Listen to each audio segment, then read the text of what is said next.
Bismillahirrahmanirrahim. Assalamualaikum warahmatullahi wabarakatuh. Saya Penny Nur Samsia dengan NIM 2020401241. Saya akan memaparkan materi mengenai hadis, metode pendidikan Islam dan karakteristiknya. Video ini dibuat untuk memenuhi syarat mata kuliah studi hadis yang diampu oleh Ibu Dr. Nur Saidah SAG MAG. Baiklah, saya akan menjelaskan kerangka materi terlebih dahulu. Adapun kerangka materinya, yang pertama yaitu teks hadis, yang kedua makna hadis, dan yang ketiga keabsahan hadis. Baiklah, sebelum saya menjelaskan tentang hadis metode pendidikan Islam dan karakteristiknya, saya akan menjelaskan hadis terlebih dahulu. Hadis merupakan kumpulan tulisan yang berasal dari seluruh perkataan, perbuatan, dan tingkah laku Rasulullah SAW. Hadis menjadi dasar pendidikan Islam setelah Al-Quran. Adapun kualitas dari suatu hadis itu terbagi menjadi 3. Yang pertama yaitu hadis sahih, kedua hadis hasan, dan ketiga hadis dhaif. Hadis sahih adalah hadis yang disandarkan kepada Rasulullah SAW. Sanadnya bersambung, perawinya adil, kuat ingatan dan kecerdasannya, tidak cacat dan tidak rusak. Hadis hasan hampir sama dengan hadis sahih. Perbedaannya mengenai perawinya saja. Karena perawi di hadis hasan adalah perawi yang tidak kuat hafalannya. Sedangkan hadis dhaif adalah hadis yang tidak memenuhi syarat di antara keduanya. Sebelum saya menjelaskan tentang hadis metode pendidikan Islam dan karakteristiknya, terlebih dahulu saya akan menjelaskan tentang pengertian metode.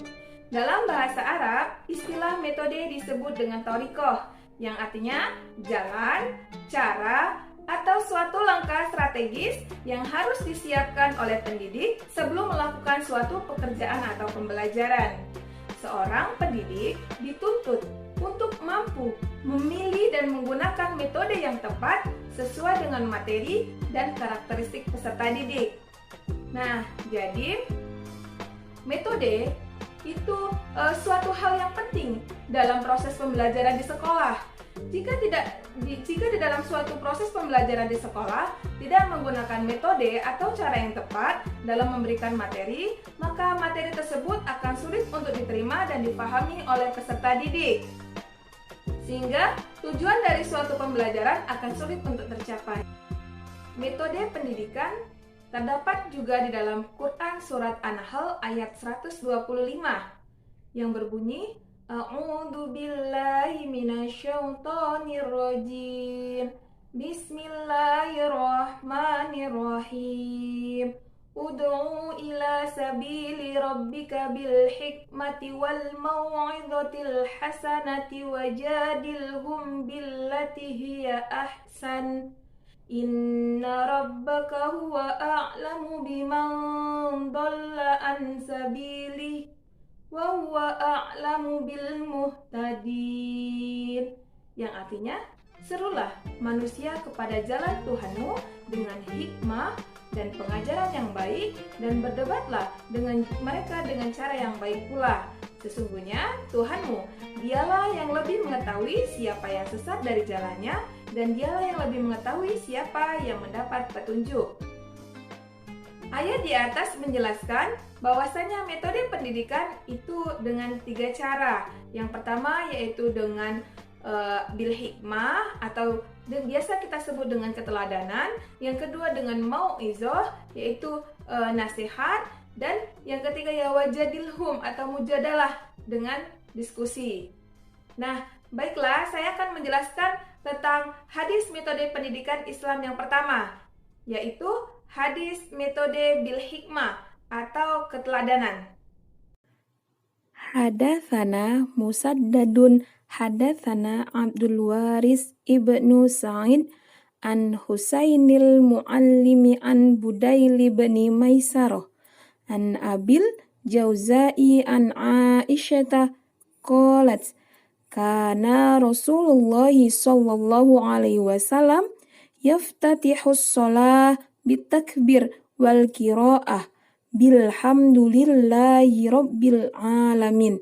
Wa kana idza raka'a lam yushakhis ra'sahu wa lam yusawwibahu walakin baina dzalik. Wa kana idza rafa'a ra'sahu mir ruku'i lam yasjud hatta yastawiya qa'iman. Wa kana yaqulu fi kulli rak'ataini tahiyyat. Wa kana idza jalasa yafrishu rijlatul yusra wa yansibu rijlahul yumna.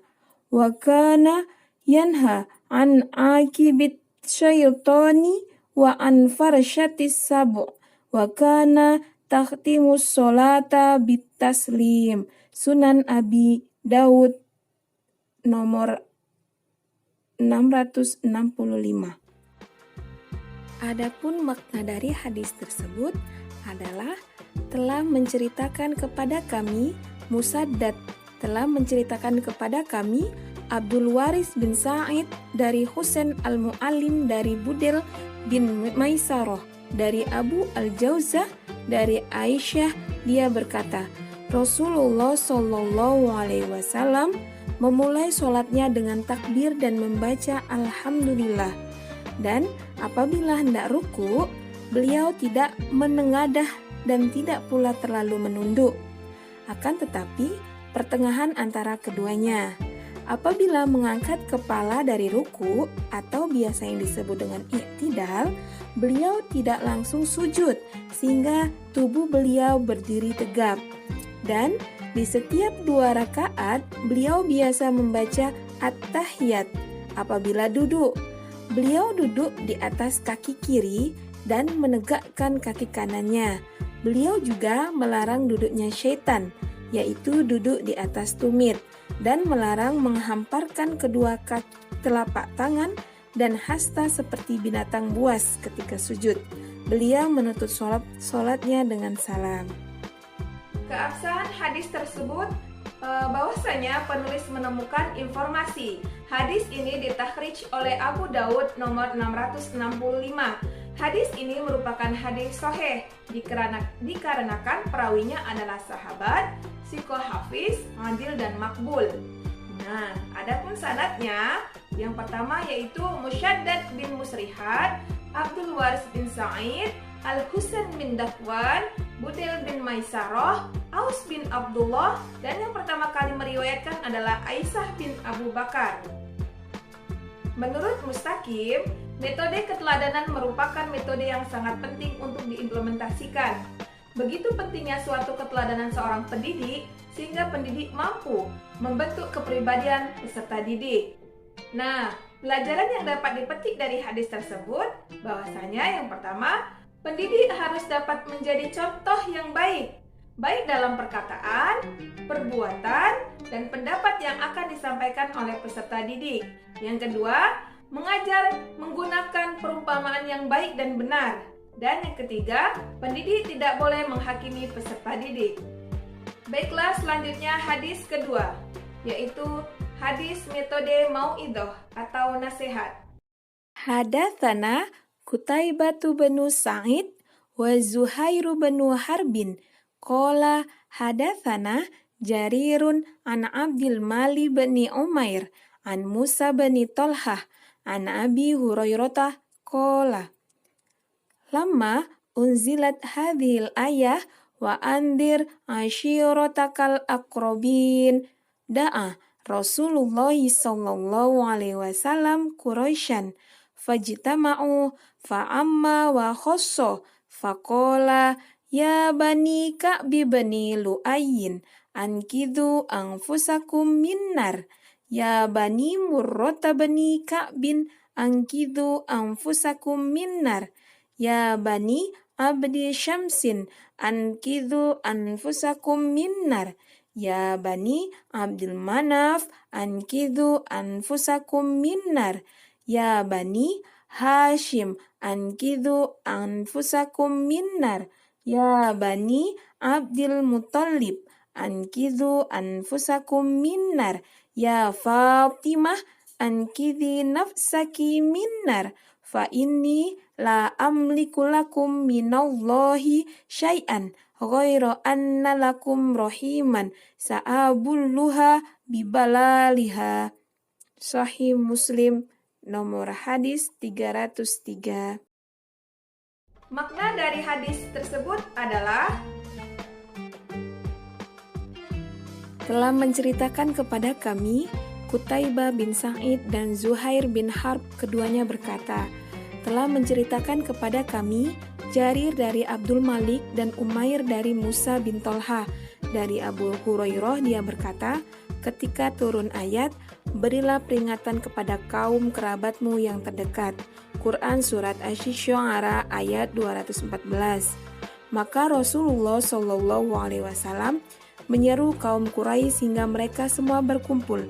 Rasulullah SAW kemudian beliau berbicara secara umum dan secara khusus. Beliau bersabda lagi, wahai Bani Ka'ab bin Lu'ay, selamatkanlah diri kamu dari neraka. Wahai Bani Murrah bin Ka'ab, selamatkanlah diri kamu dari neraka. Wahai Bani Abdul Syams, selamatkanlah diri kamu dari neraka. Wahai Bani Abdul Manaf, selamatkanlah diri kamu dari neraka. Wahai Bani Hashim, selamatkanlah diri kamu dari neraka. Wahai Bani Abdul Muttalib, selamatkanlah diri kamu dari neraka. Wahai Fatimah, selamatkanlah diri kamu dari neraka.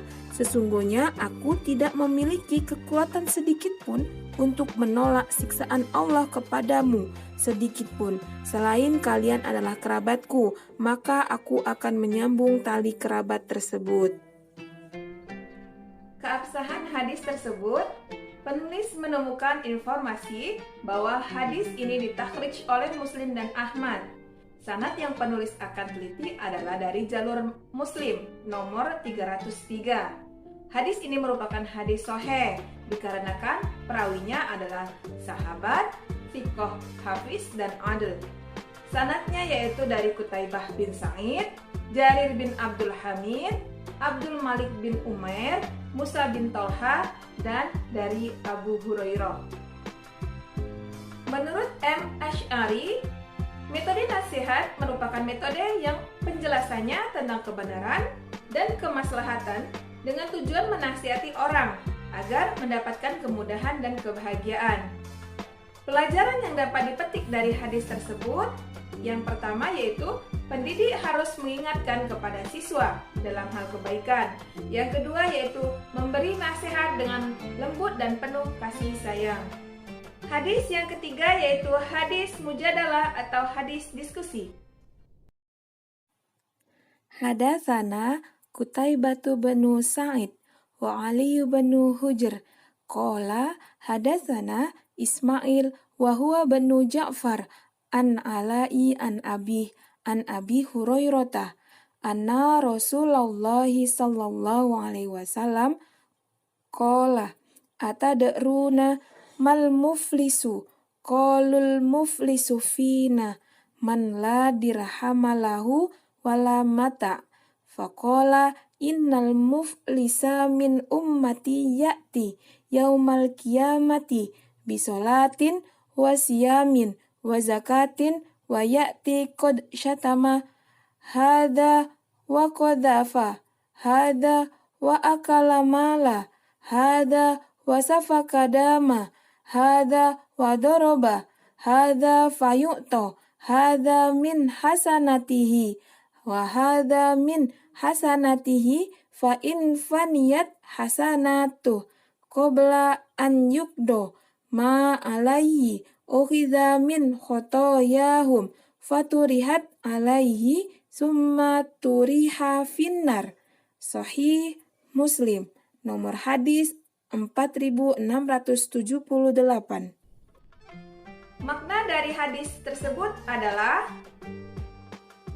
telah menceritakan kepada kami Qutaibah bin Sa'id dan Ali bin Hujr. Keduanya berkata, telah menceritakan kepada kami Ismail, yaitu Ibnu Ja'far dari Al-Ala dari bapaknya, dari Abu Hurairah bahwa Rasulullah Shallallahu Alaihi Wasallam pernah bertanya kepada para sahabat, "Tahukah kalian siapakah orang yang bangkrut itu?" Para sahabat menjawab, "Menurut kami, orang yang bangkrut di antaranya kami adalah orang yang tidak memiliki uang dan harta kekayaan." Rasulullah Shallallahu Alaihi Wasallam bersabda, "Sesungguhnya umatku yang bangkrut adalah orang yang pada hari kiamat datang dengan sholat, puasa, dan zakat, tetapi ia selalu mencaci-caci, menuduh, dan makan harta orang lain, serta membunuh dan menyakiti orang lain. Setelah itu, pahalanya diambil untuk diberikan kepada setiap orang dari mereka hingga pahalanya habis. Sementara tuntutan mereka banyak yang belum terpenuhi. Selanjutnya, sebagian dosa dari setiap orang dari mereka diambil untuk dibebankan kemudian orang tersebut, hingga akhirnya ia dilemparkan ke dalam api neraka." Keabsahan hadis. Penulis juga menemukan informasi bahwasanya hadis ini ditakhrij oleh Muslim nomor 4678. Perawinya adalah sahabat, Sikoh Hafiz, Adil, dan Syaduk. Tetapi hadis ini menurut ijma ulama merupakan hadis sahih. Sanadnya yaitu Qutaibah bin Sa'id, Ismail bin Ja'far, Al-Ala bin Abdurrahman, Abdurrahman bin Ya'qub, dan yang pertama kali menjadi periwayatnya adalah Abu Hurairah. Menurut Jamaroh, metode diskusi bukanlah hanya percakapan atau debat biasa, tetapi metode diskusi merupakan metode yang dapat menyelesaikan sebuah permasalahan. Nah, pelajaran yang dapat dipetik dari hadis tersebut bahwasanya seorang pendidik harus mencari tahu atas kebenaran dari suatu ilmu yang disampaikan oleh peserta didik. Yang kedua, harus menggunakan bahasa yang baik agar mudah dipahami oleh peserta didik. Baiklah, itu tadi pemaparan materi mengenai hadis metode pendidikan Islam dan karakteristiknya. Apabila terdapat kesalahan kata, saya mohon maaf. Kepada Allah saya mohon ampun. Saya akhiri. Wassalamualaikum warahmatullahi wabarakatuh.